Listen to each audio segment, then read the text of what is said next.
Speaker और base speaker देखने में दोनों एक जैसे लगते हैं, लेकिन स्पीकर साउंड सिग्नल और हल्का फुल्का बेस भी जनरेट कर सकता है, लेकिन base speaker only base generate कर सकता है। बेस स्पीकर लो फ्रीक्वेंसी पर ऑपरेट करते हैं और लो फ्रीक्वेंसी दीवार को भी आसानी से पेनिट्रेट कर जाती है। बेस स्पीकर ही वह डिवाइस है जिसको आप वूफर या सबवूफर भी बोलते हैं। तो शुरुआत होती है एक परमानेंट मैग्नेट से जो राउंड शेप में होती है, और शायद हम में से बहुत लोगों ने इसको बचपन में निकालने की कोशिश भी की थी स्पीकर से। इस मैग्नेट में नॉर्थ एंड साउथ पोल होते हैं दोनों साइड में, जो हमारे किसी भी काम के नहीं है। तो इन दोनों पोल को एक साइड में लाने के लिए टॉप और बॉटम प्लेट सेट करते हैं। टॉप प्लेट एकदम फ्लैट शेप में होती है, लेकिन बॉटम प्लेट कुछ इस टाइप की होती है जिसको इस होल में से ऐसे सेट किया जाता है। और अब टॉप प्लेट नॉर्थ पोल का काम करेगी और बॉटम प्लेट यहीं पर अपना साउथ पोल रिप्रेजेंट करने लगेगी। लेकिन ध्यान रहे, बॉटम प्लेट सिर्फ नीचे वाले सरफेस से ही टच रहती है और कहीं भी टच नहीं करती है। यहाँ पर बीच में थोड़ा सा गैप भी रखा जाता है। टॉप प्लेट पर बास्केट को सेट करते हैं। इसकी डिजाइन कुछ इस टाइप की होती है कि यह साउंड को फ्रंट साइड में पुश करने का काम करती है।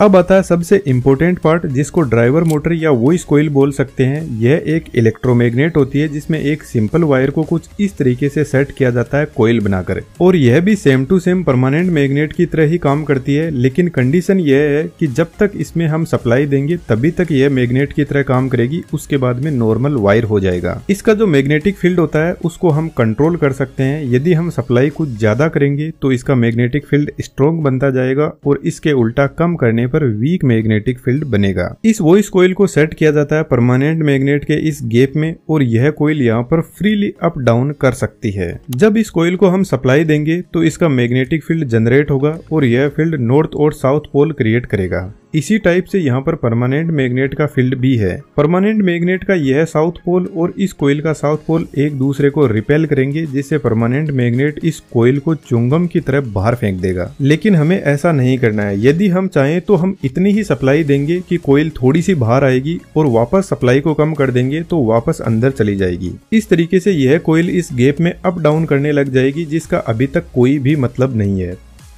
तो फिर हम इस कॉइल पर सेट करते हैं स्पाइडर, और स्पाइडर पर सेट किया जाता है कोन, जिसको डायफ्राम भी बोलते हैं। यहाँ पर स्पाइडर का काम होता है वो इस कॉइल और कोन को परफेक्टली अलाइन करके रखना। कोन ऊपर से कुछ इस टाइप से ऊपर उठा रहता है, जिसको सराउंड बोलते हैं। यह बेसिकली एक स्प्रिंग की तरह काम करता है, क्योंकि यह कोन को अप डाउन करवाने के लिए स्पेस प्रोवाइड करवाता है। और यह लो हमारा स्पीकर बनकर रेडी। अब मैं आपको एक बार सबवूफर की डिजाइन बता देता हूँ, जो सिर्फ डीप बेस जनरेट करता है। एकदम डिट्टो स्पीकर के जैसा ही होता है, लेकिन इसका जो डायफ्राम है इसकी थिकनेस ज्यादा होती है और थोड़ा हार्ड भी होता है। इसके चारों तरफ जो सराउंड होता है वह साइज में भी बड़ा होता है और डायफ्राम को ज्यादा मूवमेंट प्रोवाइड करवा सकता है। अब डायफ्राम की थिकनेस ज्यादा है और हार्ड है, तो सिंपल सी बात है, नीचे वॉइस कॉइल भी हमें भारी लगानी पड़ेगी ताकि वह डायफ्राम को मूव करवा सके। तो यहाँ पर भारी वॉइस कॉइल लगाई जाती है, जिसकी वजह से यह ज्यादा इलेक्ट्रिसिटी कंज्यूम करती है, और ज्यादा इलेक्ट्रिसिटी कंज्यूम करेगी तो हीट ज्यादा जनरेट होगी, और हीट जनरेट होगी तो फिर यहाँ पर छोटे विंडो दिए रहते हैं कूलिंग के लिए। अब वॉइस कॉइल भारी है तो हमें परमानेंट मैग्नेट भी हेवी लगानी पड़ेगी ताकि यह स्ट्रॉन्ग ऑपोजिशन क्रिएट कर सके।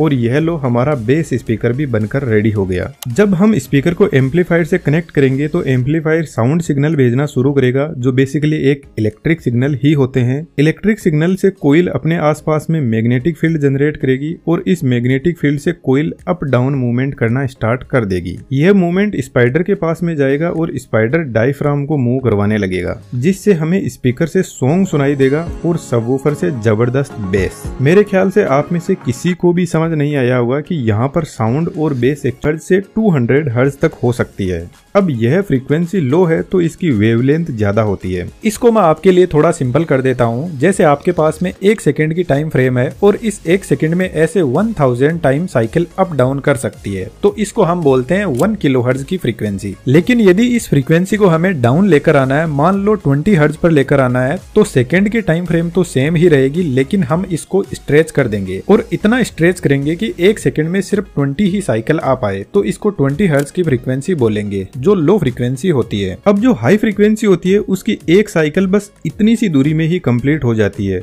जो सिर्फ 34 सेंटीमीटर की होती है। लेकिन लो फ्रीक्वेंसी की एक वेव इतनी दूरी में कंप्लीट होती है जो लगभग 17 मीटर की होती है।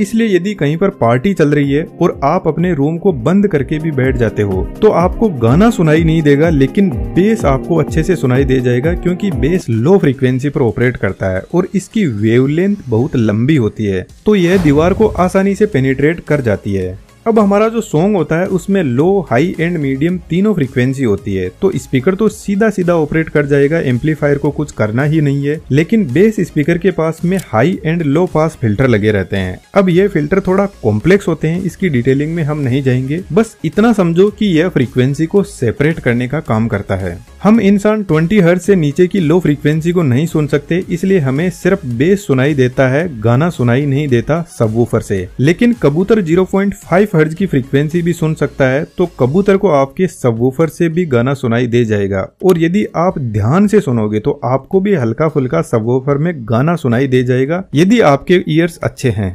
अब आपको एक इंटरेस्टिंग फैक्ट बताता हूँ, यदि आप सबवूफर के सर पे बैठ जाओगे तो आपको बेस सुनाई ही नहीं देगा, और सुनाई भी देगा तो बहुत कम और अनक्लियर, क्योंकि डायफ्राम जितना आगे जा रहा है उतना वापस पीछे भी तो आ रहा है, तो सेम टू सेम वेवफॉर्म पीछे भी क्रिएट करेगा। तो सेंटर पॉइंट में दोनों वेवफॉर्म एक दूसरे को कैंसिल आउट कर देगी और सुनने को मिलेगा नहीं कुछ भी, जिसमें फ्रंट एंड बैक साइड की वेवफॉर्म सेम फेज में होती है लेकिन ऑपोजिट डायरेक्शन के साथ। तो फिर स्पेशली बेस स्पीकर को एक अच्छे से एनक्लोजर में टाइट किया जाता है पीछे से, जिससे पीछे से फ्रीक्वेंसी इस एनक्लोजर में ट्रैप हो जाएगी और आपको फ्रंट साइड में जबरदस्त बेस सुनाई देगा। एनक्लोजर में यहाँ पर ऊपर में एक होल भी रखा जाता है ताकि पीछे की फ्रीक्वेंसी घूम के आए और आगे से वापस मैच हो जाए, ताकि बेस और ज्यादा से क्लियर सुनाई दे। तो मेरे ख्याल से आपको बहुत कुछ समझ में आया होगा। आप लोगों से रिक्वेस्ट है, हमें क्वालिटी वीडियो पोस्ट करने के लिए आपके सपोर्ट की जरूरत है, तो चैनल की मेंबरशिप जरूर से ज्वाइन कीजिएगा, जैसा भी आप सपोर्ट दे सको।